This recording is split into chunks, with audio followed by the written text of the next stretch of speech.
सर्वप्रथम आपल्याला सर्वांना आणि आपल्या माध्यमातून महाराष्ट्रातील सर्व जनतेला मी दिवाळीच्या शुभेच्छा देतो आहे. आता आपली पत्रकार परिषद आहे, नाहीतरी कोणतरी पाठी रिकाम्या खुर्च्यांचा फोटो काढेल आणि दाखवेल की यांच्या प्रेस कॉन्फरन्सला खुर्च्या रिकाम्या होत्या. तर फरक फक्त समजून घ्या, ही प्रेस कॉन्फरन्स आहे, पत्रकार परिषद, आणि तरी देखील बऱ्याचशा खुर्च्या भरलेल्या आहेत. आपण सर्वजण साक्ष आहात. आता संजय राऊत म्हणाले त्याप्रमाणे मी तुम्हाला सर्वांना धन्यवाद देतो. महाराष्ट्रातलं खरं चित्र आपण आपल्या माध्यमातून संपूर्ण देशाला दाखवलेलं आहात. पोलिसांची हतबलता सुद्धा सर्व महाराष्ट्राने पाहिलेली आहे. यात मी पोलिसांना दोष देत नाही. सरकार म्हणून जो काही कारभार सुरू आहे, या सरकारने याच पोलिसांना वारकऱ्यांवरती लाठीमार करायला लावला होता. याच सरकारने शांततेत चालू असलेलं मराठा आरक्षणाच्या सर्व आंदोलकांवरती अत्यंत पाशवी लाठी हल्ला करायला लावला होता. आणि याच सरकारने त्याच पोलिसांना आज चोरांचं रक्षण करायला लावलं. म्हणजे मी समजू शकतो पोलिसांची मानसिकता काय झाली असेल, की ज्यांना कसं वागवायचं हे त्यांना पोलिसांना कळले, त्यांचं रक्षण करावं लागतंय. अशी नामुष्की मला नाही वाटत यापूर्वी महाराष्ट्रामध्ये कधी पोलिसांवरती आली असेल. आज मी स्वतः आलो होतो, हे एवढ्यासाठी आलो होतो कारण सत्तेचा माज या गद्दारांना आलेला आहे. यांच्याकडे हे नेभळट आहेत. अगदी मी उघडपणाने सांगतोय, नेभळट आहेत. गद्दार तर आहेतच, चोर तर आहेतच, पण नामर्द पण आहेत. कारण यांना सत्तेचा आधार घेऊन हे अत्याचार करतायत. जिथे वर्षांपासून, काही म्हणजे 20-25 वर्षापासून शिवसेनेची शाखा होती नव्हे, ती आहेच, ती यांनी बुलडोजर लावून पाडली. आणि खोके सरकार म्हटल्यानंतर स्वतःचा एक खोका, एक डबडं तिकडे आणून ठेवलेलं आहे. पण हे डबडं आम्ही जागेवर ठेवू देणार नाही. आम्ही प्रशासनाला सुद्धा ताकीद देतो आहोत, कारण आमच्याकडे सगळी कागदपत्र आहेच. आणि असं दिवसा ढवळ्या जर का हे घुसखोरी करायला लागले, खरं घुसखोरीची केस त्यांच्यावरती व्हायला पाहिजे. हे कार्यालय महापालिकेने पाडले का, प्रशासनाने पाडले का? आणि जरी पाडलं असेल तरी नोटीस शिवाय ते पाडू शकत नाही. आणि मुळामध्ये ते जर का अनधिकृत असेल 25 वर्षापासूनच, आमच्याकडे सगळे टॅक्स वगैरे भरल्याचे कागदपत्र आहेत.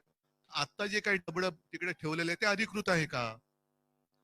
तर उद्यापासून शिवसेनेची शाखा तिकडेच होईल. उद्यापासून म्हणजे आता उद्या दिवाळी आहे, एक 2-3 दिवस दिवाळीचे होऊ द्या, पण तिकडेच शिवसेनेची शाखा आमच्या, कारण शिवसेना ही एकच आहे. मी मध्यंतरी म्हटलं होतं की इलेक्शन निवडणूक आयोगाला चिन्ह कोणाला द्यायचं न देण्याचा अधिकार जरूर असेल, पण कोणाचंही नाव दुसऱ्याला देण्याचा अधिकार निवडणूक आयोगाला, निवडणूक आयुक्तांना नाही. त्याच्यामुळे शिवसेना ही एकच आहे आणि ती आमची आहे. त्याच्यामुळे शिवसेनेची शाखा जिथे होती तिकडेच राहील. आणि पोलीस आहेत, महापालिका प्रशासन आहे, यांना सुद्धा मी नम्रपणाने सांगू इच्छितो की हा जो काही एक जुलूम जबरदस्तीचा प्रकार चाललेला आहे, एक तर तुम्ही बाजूला व्हा, आम्ही बघून घेतो यांना काय करायचं ते, आम्ही बघतो. पण पोलिसांकडनं त्यांचं रक्षण होणार आणि आमच्यावरती जर का दंडुके चालणार असतील तर एक ह्या गद्दारांना कळलं पाहिजे की त्यांचं राजकीय आयुष्य आता अल्प राहिलेलं आहे. एक थोड्या काळापुरते सोबती आहेत राजकारणामध्ये, त्याच्यानंतर त्यांचं काय होईल? गद्दारीचा शिक्का तर आहेच, पण त्याचबरोबर चोर म्हणून जो काही शिक्का त्यांच्यावरती लागणार आहे, लागलेला आहे, तो त्यांना पुसता येणार नाही. आज आम्ही एक संयम दाखवला, कारण बॅरिकेड्स तोडून आम्ही जाऊ शकलो असतो. ऐन दिवाळीमध्ये कुठेही गुंडागर्दी नको म्हणून एक संयम मी स्वतः बाळगला. खरं म्हटलं, एक 2-4 दिवसापूर्वी मी जाहीर केलं होतं मी इथे येणार, आणि ते जाहीर केल्यानंतर सरकारचं काम होतं की तिकडे त्यांच्या भाडोत्री गुंडांना त्यांनी येऊ द्यायला नाही पाहिजे होतं. आणि येऊ दिलं ते दिलं, परत त्यांच्या दिमतीला त्यांनी पोलीस संरक्षण दिलं. हे अत्यंत नामुष्की आणणारं हे सगळं चित्र आहे. आणि एकूणच ज्यांचं आकलेचं दिवाळं निघालेलं आहे त्यांच्यामुळे महाराष्ट्र वाईट होऊ नये म्हणून आज आम्ही संयम बाळगलेला आहे. पण याचा अर्थ असा नाही की दरवेळेला आमच्याकडनं संयम आणि तुमच्याकडनं यम असं काय नाही. तुम्ही जर तसे मागणार असाल तर आमच्या सुद्धा संयमातला आहे तो गेल्याशिवाय राहणार नाही. आणि मग परत एकदा सांगतो, पोलिसांना बाजूला ठेवा, जे काय व्हायचं ते होऊ द्या. ठीक आहे. या निमित्ताने मी तुम्हाला सगळ्यांना धन्यवाद देतो आणि सर्व गर्दी जर आपली कुठे काही गैरसोय झाली असेल तर दिलगिरी व्यक्त करतो, पण धन्यवाद एवढ्यासाठी की जे काय राज्यात चाललेलं आहे ते चित्र तुम्ही संपूर्ण देशाला दाखवलं, त्याबद्दल धन्यवाद.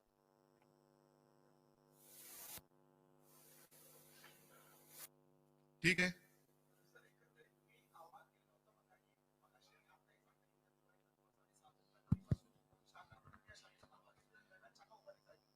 नक्कीच राहील. आणि मी म्हंटल ना की खरं आता ते डबडे जे काय त्यांनी ठेवलेले आहे ते डबडे त्यांनी उचललं पाहिजे. प्रशासनाने त्याला परवानगी दिली का, ते आम्ही कोर्टात पण गेलेलो आहोत, कोर्टात पण गेलेले. तर त्याच्यामुळे ते जो काय कंटेनर आहे हे कंटेनर वालेच आहेत खोके सरकार, त्याच्यामुळे त्यांचा कंटेनर कदाचित रिकामा झाला म्हणून त्यांनी एकीकडे आणून ठेवला असेल, तर तो भरून जर पाठवायचा असेल ते कुठे त्यांच्या बापजाद्यांकडे मालकाकडे तर पाठवावा.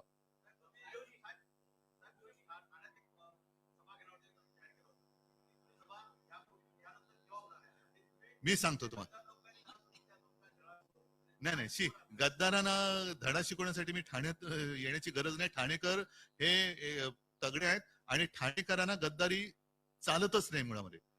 कारण गद्दारांना धडा शिकवा हा आमच्या आनंद दिघेंचाच एक गुरुमंत्र हा ठाणेकरांनी जोपासलाय. त्याच्यामुळे ठाण्यामध्ये गद्दारी चालणारच नाही.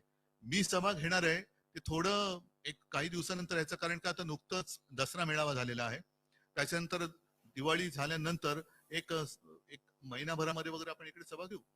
डिसेंबर डिसेंबर किंवा जानेवारी सभा. हो अर्थात, नक्कीच.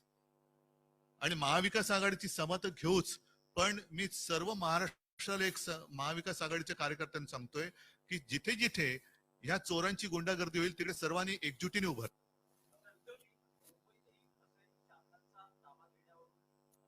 नाही, संघर्ष नाही झाला. एक सांगतो, एक एक शाखा त्यांनी आमची पाडण्याचा हे केलं बेहरामपाड्यातली, आणि त्याच्यामध्ये नंतर जे काही घडलं ते तुम्हाला माहितीये. आमच्या शिवसैनिकांनी शिवसैनिकाच्या भाषेत ज्यांनी शाखा पाडली त्याने जाब विचारला.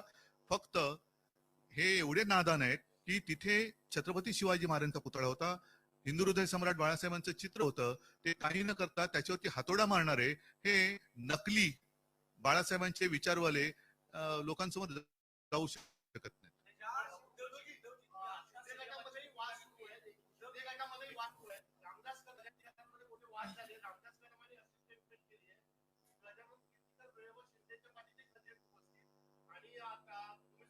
गद्दारांच्या वाटा गद्दारांना माहिती, मी काय बोलणार.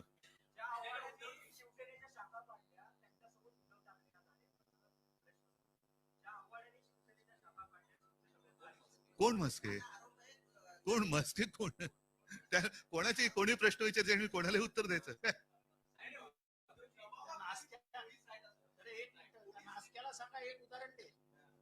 ठीक, जाऊ दे ना, त्याला कुठे उत्तर द्यायचं. हा होय. नाही, मी मी मी खरं प्रामाणिकपणे सांगतो, मी कुठेही पोलिसांचा अनादर नाही, कारण शेवटी पोलिस हे आपले रक्षक असतात. आणि मी ते म्हंटल ना की यांना, याच पोलिसांना त्याने वारकऱ्यांवरती लाठ्या चालवायला लावल्या.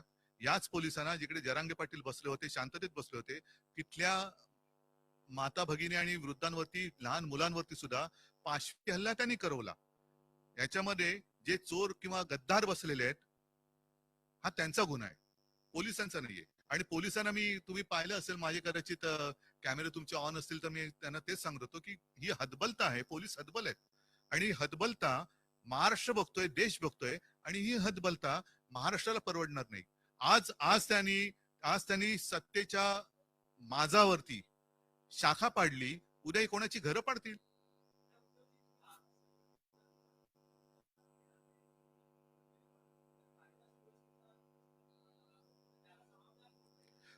मला असं वाटतं सदरक्षणाय खल निग्रणाय हे पोलिसांचं ब्रीदवाक्य आहे. पोलिसांनी त्याला जागावं.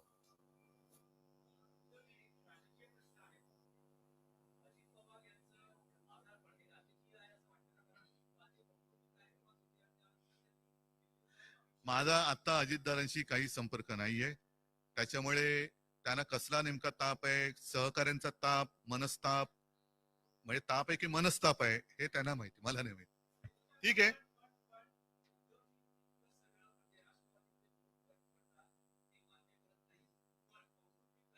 जाऊ दे, मला वाटतं आज त्याच्याबद्दल बोलण्यासाठी मी नंतर परत येईन. पण आज एकच आहे, पुन्हा एकदा सांगतो की यांचा सत्तेचा माज हा आता उतरवण्यासाठी आम्ही सगळेजण रस्त्यावरती उतरलेलो आहोत. महाराष्ट्रातील जनतेला एकच सांगतोय की तुम्ही काळजी करू नका, आम्ही मजबूतीने तुमच्या सोबत आहोत.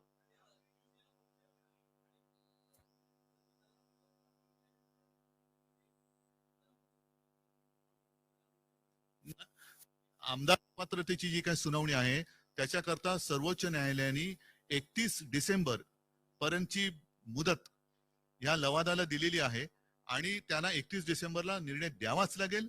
तो काही दिला तरी देखील किंवा नाही दिला तरी देखील जानेवारीच्या पहिल्या आठवड्यात माझ्या अपेक्षेप्रमाणे सर्वोच्च न्यायालय ह्याच्यावरती निकाल देईल आणि तो न्याय देईल अशी मला खात्री आहे.